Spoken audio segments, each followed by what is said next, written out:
back to Inspired Method Marketing YouTube channel. My name is Karen, this is my husband Trevor, and today we're going to be talking about working 5 days versus 6 days per week in your business.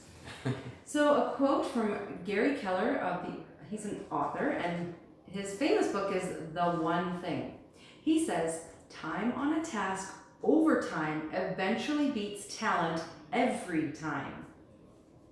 Yeah, it's called momentum. Yeah.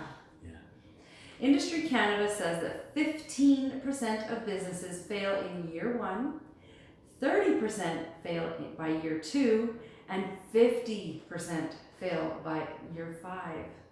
Grim.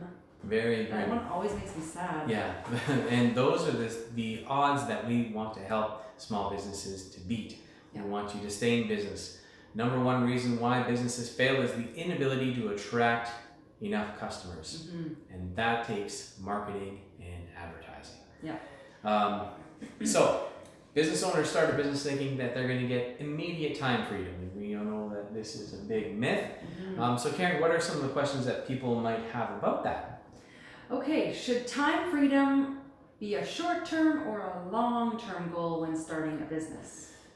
Well, time freedom should be a long-term goal for certain, because it is a complete myth or unrealistic expectation that you're going to start a business and then you're going to be able to work a 4-day work week.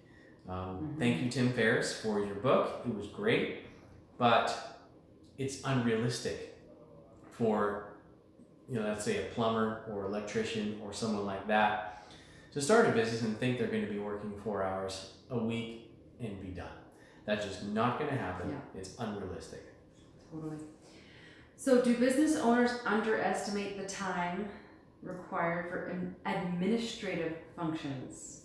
Yeah, they do. They underestimate how long, making systems, checklists, making templates, and, let's say inbound call scripts and email scripts and all these other things, training videos or training manuals for their employees.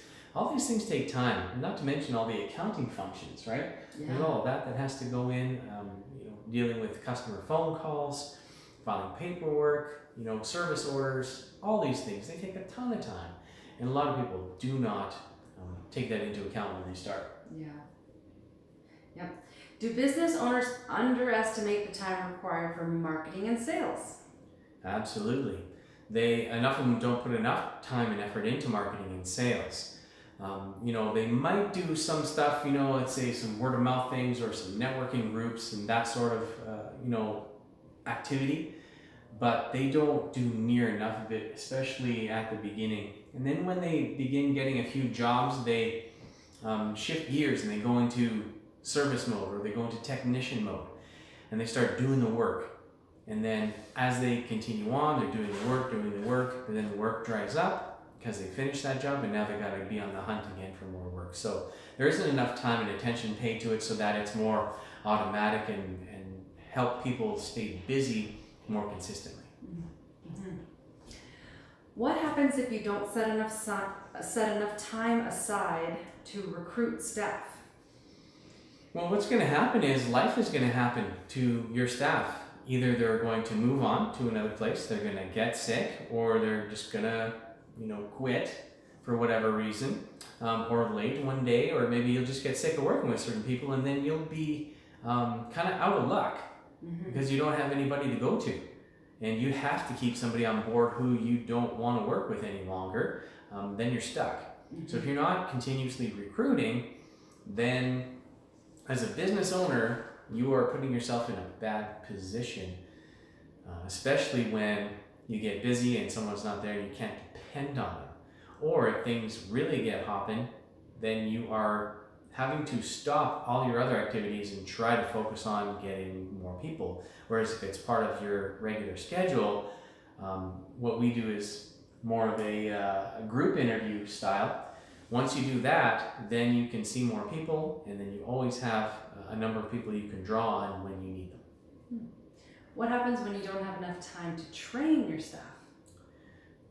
Well, I'm going to butcher this quote completely, but I think it was someone asked Zig Ziglar, what if we train our staff and they leave? And Zig came back and said, well, what if we don't train them and they stay? Right? I don't think you butchered that at all. I think you got the point right. Very clear. So, I mean, It's true. there you go. You have to make time to train the staff so that they know your expectations, right? They know 100% what they are supposed to do, and they know what to expect, and you know what you can expect from them, and you can hold them to account. And really, it's only about making things better for your customers and making things better for you, so that you don't have to handhold all the time, or feel like the old adage when people say, if you want anything done, you got to do it yourself. That is completely silly, and if you want to grow a business, you can't have that attitude. Not at all. What happens if you don't have time set aside to write checklists and templates? Well, if you don't set aside time for that, it's not going to get done. And then it's just going to become harder for you to manage and scale your business going forward, especially when bringing on new staff, or when you have an influx of customers and you don't have proper systems in place to deal with, let's say, new people coming on board, whether they're clients or employees. You don't have any checklists in place for customer complaints. You don't have any, all these systems and processes that are so important to streamline and make the business run smoother. If you don't make time for that, then you're just going to create all kinds of work. It's going to be disorganized. You're going to have, paperwork all over the place, and you're going to forget things. And nothing's worse than when, you had talked to somebody saying, I'm going to be there at such and such a time, and you scheduled it a week out, and it was written down on a sticky note, and you've lost that sticky note, and it's completely slipped your mind because a million other things have come up, and then you get that phone call from the customer saying, where are you? You're supposed to be here at like 3 o'clock, and it's like 5 o'clock. What's your deal? That's a bad phone call to get. So having those systems and checklists helps prevent that kind of stuff.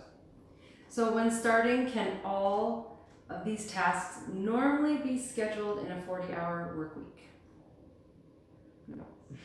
Nope. Short answer, no. Short answer, no. You can't get it done in 40 hours. I find I get a lot of my focused work done on the weekend, on Saturdays, right? I'm able to work on Saturday, get some focused things done, and working late, right? We start early, we work late, and we work on Saturdays. We work 6 days a week. And that's because we have a lot of things to do, and we're growing this company. And if I don't do it, it's not going to get done, and it's just going to take longer, or we have the risk of becoming a statistic, and I don't want to be a statistic. So, it's just unrealistic to think that you can work, 40 hours or less when you're just starting out. What's the risk in saying that some of these tasks will be done in your free time? Well, what happens is life. You've got, in our case, we've got kids, and they've got piano lessons and swimming lessons, and they've got, things that they need to be done. Maybe it's help with homework, or maybe they just need time alone with you, or, just things happen. And then when you think, oh, I'll do it while I'm watching television, it's half-baked, and you don't really have the focused attention that it takes. And then you're interrupted, and then I think statistically it takes 23 minutes to get back on task once you're interrupted by whether it's social media or by an outside source or a phone call. Yeah. So, really you don't get your best focused work done when you say you're going to do it in your free time. And then if you do, what happens to your free time? You're working in your free time. So then you feel like you're always working and always have to be on all the time. And that to me is just not the life that I want to build. And I don't know, what do you think? Yeah, you want to keep those boundaries, because free time should be free time. Like Sunday should be, for us, that's our day off. And when we open up the computer, not only do we feel it, but our kids feel it too. So it takes away the quality and even the quantity of our time. Yeah. Do most businesses have customers who value evening and weekend times? Customers, they would really appreciate, like with us in particular, because they're business owners, they don't mind coming in on the evenings and on the weekends, because it's the time that they're available and free. first thing in the morning or middle of the day isn't the best time to meet with them. So yeah, we have some of that. But then there's other, types of industries where, they don't, respect your time. Most people don't respect your time. So if you don't set up boundaries and set up those, clear markers of when they can reach you and get in touch with you, then they'll just take advantage of that every time. Mm-hmm. All right, last question. All right. How does committing to a long schedule keep you from being overwhelmed? Well, then you can actually create the time slots that you need to get the things done that you're committing to, right? You can set up your schedule in a weekly format or in a monthly format, but in those times you've got time for marketing, time for administration, time for client work, time for staff training, and all these different things, all these different business functions you've created time slots for. And if you do that, your life's going to be a whole lot better and you don't feel overwhelmed. And then when you're at home, having that home time, you're at home. You've got to think about work. Yeah. Great. Well, thanks for all those great answers. And don't forget to subscribe to our channel, like the video. I'm sure a lot of this will be relevant for you starting out your new business. And we'll see you on the next video. Bye.